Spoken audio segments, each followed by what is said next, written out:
the sun and give thanks for today and for our creation. Abenaki people.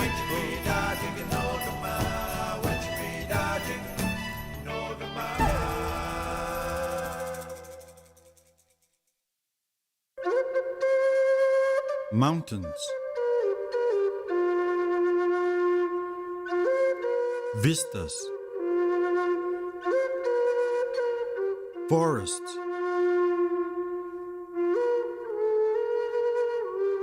water. Vermont is home to some beautiful things. I think that there is something more to the Abenaki story than just these isolated little bands stuck in these little hills. And like I said, I didn't think it was going to happen. I figured we were going to go a lot more years doing this, going over and over again. They don't want to get caught up in all of the mudslinging. They don't want to put themselves out there and to be attacked by all these different people who are saying you're fake and fraud and wannabes.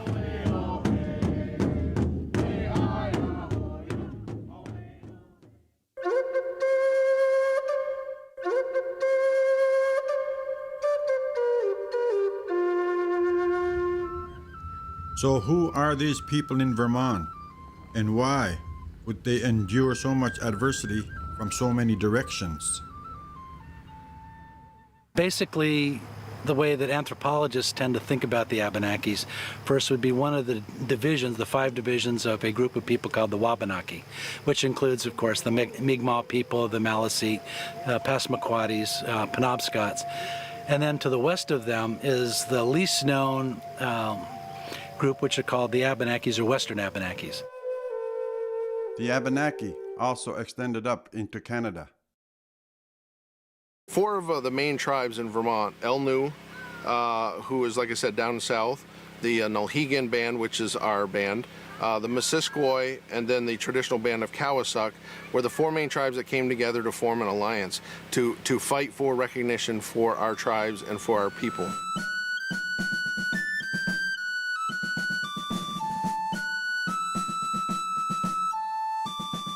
I think not long after you know, Euro contact, the Abenakis were in a really weird position. You know, they were literally caught between a rock and a hard place. They were caught between, you know, a very determined British force and a less empirical and more capitalist, I guess, French population. You got to realize is that after the French and Indian War, this was all become English territory, Puritans in particular, all of New England, and they hated the Abenakis. We were the scourge of the Puritan people, you know, in the 16 and 1700s, and so the last thing they would ever want to have is an Abenaki reservation. Most of us at that time were Catholic. They never either suffered or were given the privilege of being on reservations. So the Abenaki people in this neck of the woods here have remained as tiny little family bands, little enclaves, tiny communities stuck in mountain hamlets. Because we never signed any treaties or anything like that, at least in the United States, the people on this side of the border, we have really no record with the government as being in existence. So that's kind of hurt us over the years. We've always had struggles with our people from the time Ethan Allen was here and had a trading company and said, well, there was no Vermont Indians, that they just traveled through here. They were all Canadian Indians, and that way he didn't have to pay anything for using their land. You know, that really hit us hard. The 20s and the 30s was a real bad time because of the eugenics stuff, and I think that drove even more people deeper underground.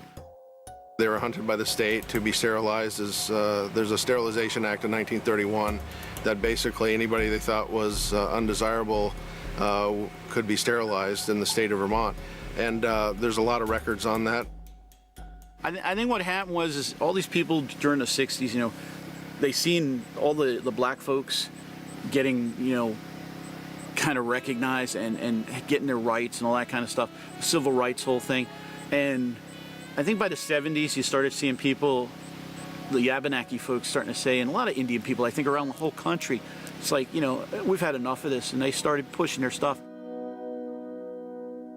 3 or 4 decades ago, the Abenakis in Swanton, just an hour and a half west of here, relatives of ours, put themselves on the map. They had a charismatic, very larger-than-life leader named Homer St. Francis. Homer was able to raise his hand and have the whole state look at him and his people. I think he did what he had to do at that point in time. But then after that, things kind of broke down, a lot of infighting, splitting up, people, all over the place. As Indians do, they always fight amongst themselves and who is more important than the others. And the struggle for recognition, you had to not only fight other Native people, but you also had to fight people who had their own agendas for the state, because there was no financial reason for the state to recognize us. 2005, we petitioned the state of Vermont for state recognition.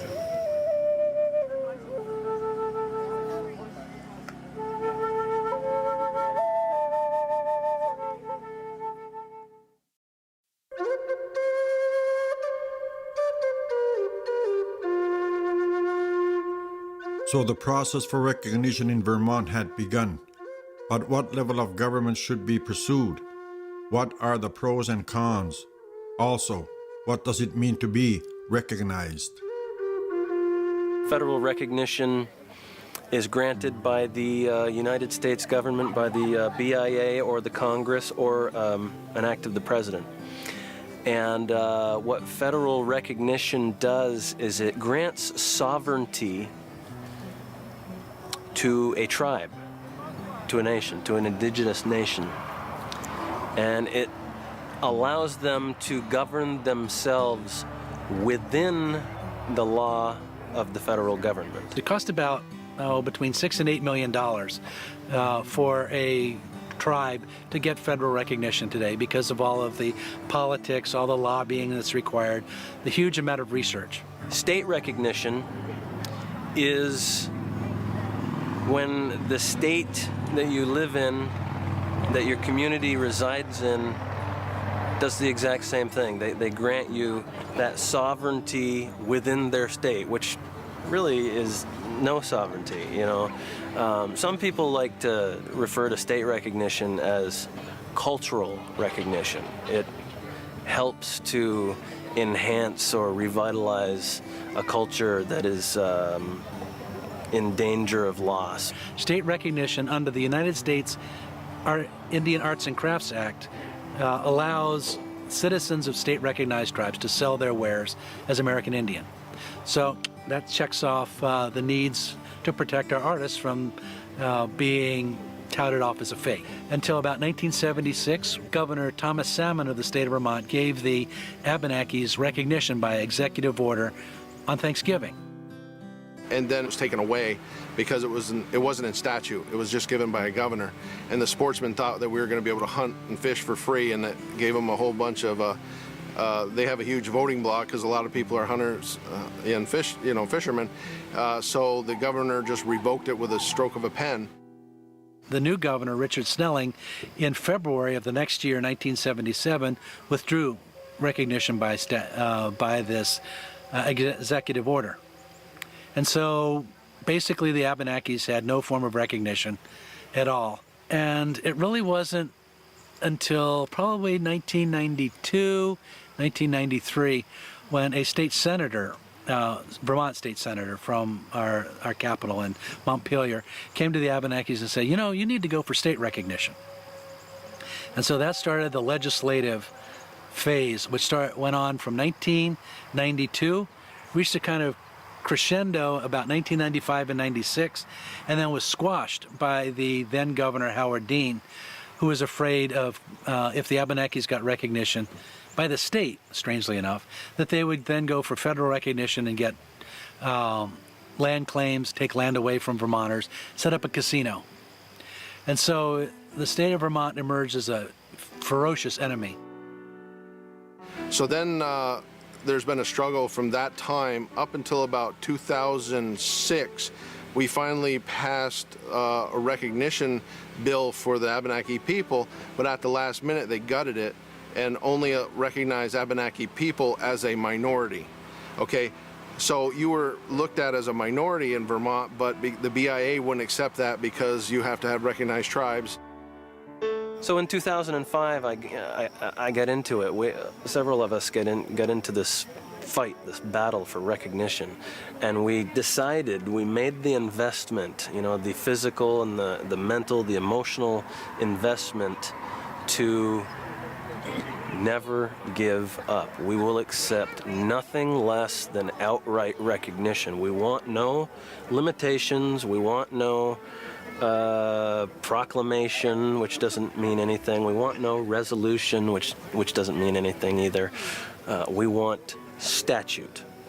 We want a Vermont law that says that our people, our tribe, our body politic is recognized officially by this state as an American Indian tribe. And it was heartbreaking. Every year I started thinking, you know, this would be the year.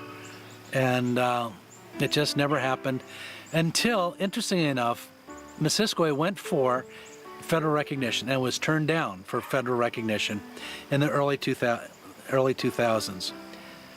And once Missisquoi was kind of out of the picture as far as getting any form of federal recognition, the Attorney General and the Governor withdrew their, I guess you could say, their attacks against us, and all of a sudden it was okay.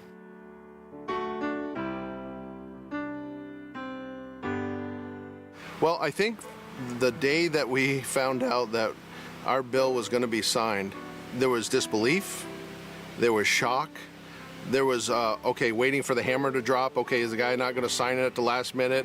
You know, is this really going to, okay, what's the deal here? Because we have, and honestly, it was kind of, we didn't really know what to feel because we'd been fighting this for so long. You know, you're sitting there and you're like, nah, they're not going to do it. They've kind of messed us around so many times and made us jump through so many hoops and stuff. And then even up to the time when we got in there, you still were like not 100% sure that it was going to happen, you know, until they said, yeah, you're going to meet with the governor, and there were 150 people in the room and stuff. You know, you knew that it was going to happen. So, you know, it was a good day.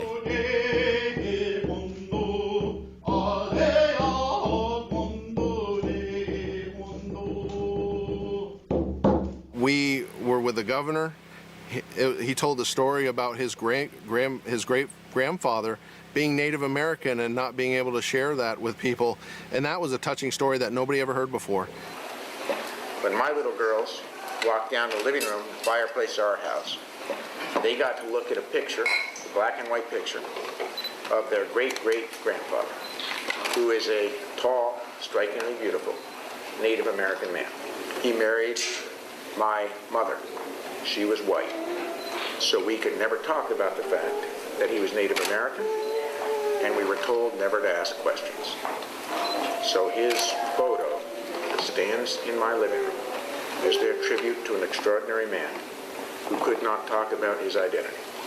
And today we sign these bills so that you can be proud of yours.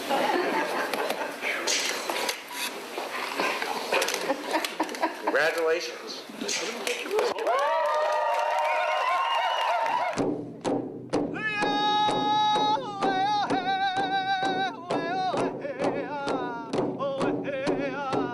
That's when the tears start to flow, and you go out into the woods and you find your special spot, and you just sit there all by yourself, and you just you bury yourself. I'm not talking about taking off your clothes. I'm talking about burying yourself, you know, and you just let it, that two-letter word, it, happen, you know, and you bawl your head off, you know. And you scream at the sky, you laugh, and you do all of that within a few seconds of each other, you know. And most of it is because of the sacrifices that have gone into it.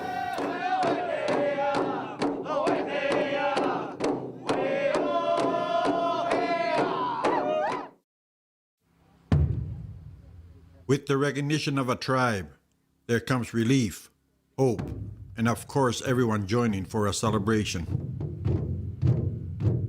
It's just a get-together, man. You know, that's why they didn't call it a powwow or anything like that. We're trying to get a little bit away from the whole typical powwow thing and just kind of a little more Abenaki stuff. Our focus was on our people, Nulhegan people and Elnu people and Abenaki people in general, and the Wabanaki and Seven Nations communities that are friends to us. We've had some interesting conversations with some of the people here. We briefly saw this presentation of dancing. I think that the Abenaki are making big efforts to educate, especially their young, in their traditions, and in the hope that, you know, to keep their traditions alive. And I think that this is very important for them, and it's good to see. It's fun to be here and be able to bring our children and have them see. To play? Yeah, have them see that there's still some cultural memory of dance and food, and yeah, so I think that's important. I really like being able to come be with the native people and listen to the drums and to see the dancing, the sun dance, the fertility dance, and I think it's a really important thing, and I like being here and I like the feel of it. Yeah, it's good.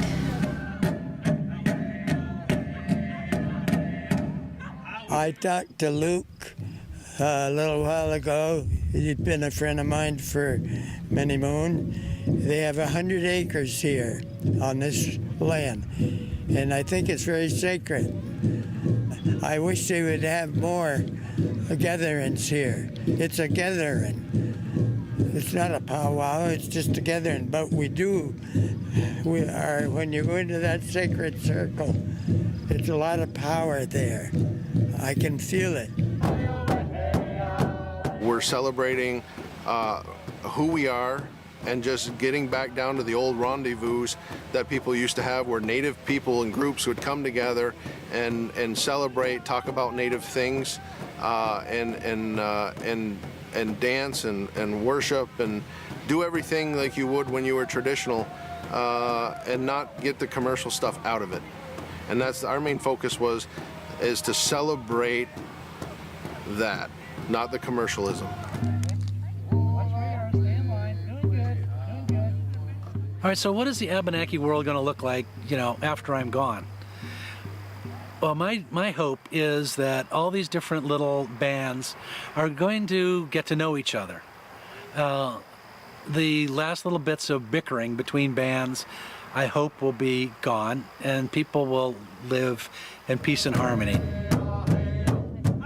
I would love to see a place where all people can go and talk and pray, that's set up specifically either by the state or a native joint owned land that is strictly for native people to come and just, it's not owned by one group, it's owned by the native people, where they can come and go as they want and build upon a central area to do that.